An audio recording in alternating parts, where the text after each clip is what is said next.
سلامتی کونسل میں غزہ میں مکمل جنگ بندی کی قرارداد امریکہ نے ویٹو کر دی۔ اقوام متحدہ میں امریکی نمائندہ کہتی ہیں اسرائیل کی سیکیورٹی کو نقصان پہنچانے والی کوئی چیز قبول نہیں۔ حماس کو شکست دینا اور دوبارہ خطرہ نہ بننے دینا اسرائیل کا حق ہے۔ امریکی مخالفت کسی کو حیرانی نہیں ہونی چاہیے۔ قرارداد سلامتی کونسل کے 10 مستقل اراکین نے پیش کی تھی۔ پاکستان سمیت 14 ممالک نے قرارداد کی حمایت کی۔ غزہ پر قرارداد ویٹو ہونا سلامتی کونسل کا غیر مؤثر ہونا ثابت کرتا ہے۔ قرارداد مسترد ہونے سے بہت خطرناک پیغام جائے گا۔ پاکستان کے مستقل مندوب عاصم افتخار کا سلامتی کونسل سے خطاب، کہا غزہ میں 54,000 سے زائد فلسطینی شہید ہو چکے۔ سیکیورٹی کونسل کی جانب سے جنگ بندی میں ناکامی تاریخ میں یاد رکھی جائے گی۔ اسرائیل غزہ میں عالمی قوانین کی مسلسل خلاف ورزی کر رہا ہے۔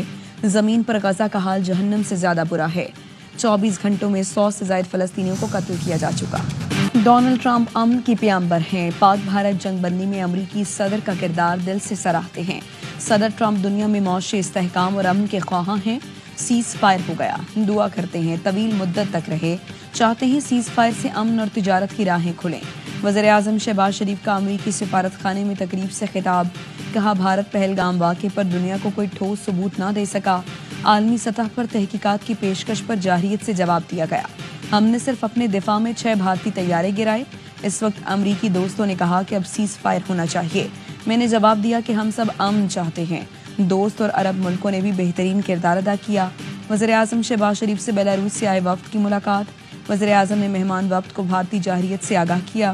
بیلاروسی وزیر دفاع نے وزیر اعظم شہباز شریف کو اپنے صدر کی نیک خواہشات کا پیغام پہنچایا۔ پاکستان سے تعلقات برقرار رکھنا امریکہ کے لیے انتہائی اہم قرار، بھارت سے حالیہ کشیدگی نے پاکستان کی اہمیت اجاگر کی۔ اسلام آباد اور نئی دہلی کے درمیان تنازعات کسی کے مفاد میں نہیں، امریکہ کے پالیسی ساز ادارے ہیڈسن انسٹی ٹیوٹ کی رپورٹ۔ تجویز دی کہ انسداد دہشت گردی پر پاکستان اور امریکہ کے مشترکہ مفادات ہیں۔ وقت آ گیا ہے واشنگٹن اور اسلام آباد باہمی دلچسپی کے امور میں عملی شراکت داری کی بنیاد رکھیں۔ ہیڈسن انسٹی ٹیوٹ نے تجویز دی مستحکم جنوبی ایشیا کے لیے مستحکم پاکستان کی ضرورت ہے۔ امریکہ اور پاکستان کے درمیان تعلقات اچھے کرنے کا بہترین موقع ہے۔ پاکستان پر اثر و رسوخ کے ذرائع تلاش کرنا دانش مندی ہوگی۔ پاکستان چین کے ساتھ بھی گہرے تعلقات کا خواہاں ہے۔ پاکستان کا سفارتی وفد بلاول بھٹو کی قیادت میں امریکہ میں سرگرم، بلاول بھٹو کا واشنگٹن میں امریکن فار ٹیکس ریفارمز کے زیر اہتمام تقریب سے خطاب، کہا جنگ بندی میں کردار پر امریکی صدر کے شکر گزار ہیں۔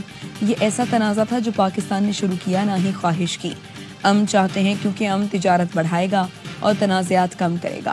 تقریب کی صدارت معروف امریکی شخصیت نے کی۔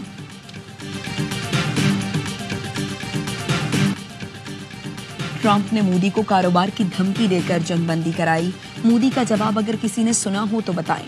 اپوزیشن پارٹی کانگریس کے مودی پر طنز کے وار جاری، پونکیرا نے مودی کو بزدل بھی قرار دے دیا، کہا مودی جی 11 سال سے مقدر کا سکندر فلم بنا رہے تھے، جب فلم بن کر آئی تو وہ نکلی نریندر کا سرنڈر۔ راہل گاندھی بھی مودی کو نریندر سرنڈر کا لقب دے چکے ہیں۔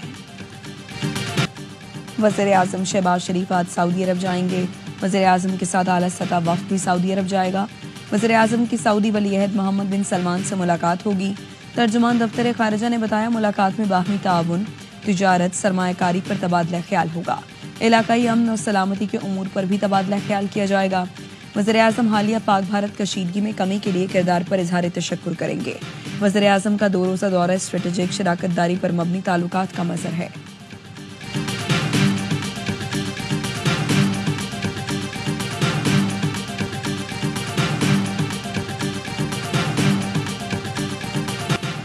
پاکستان کی فتح پر امت مسلمہ خوش، بھارت میں ماتم ہے، بھارتی بالادستی کے دعوے ہوا میں اڑ گئے، بھارتی بیانیہ دفن، ہمارا بیانیہ سراہا جا رہا ہے۔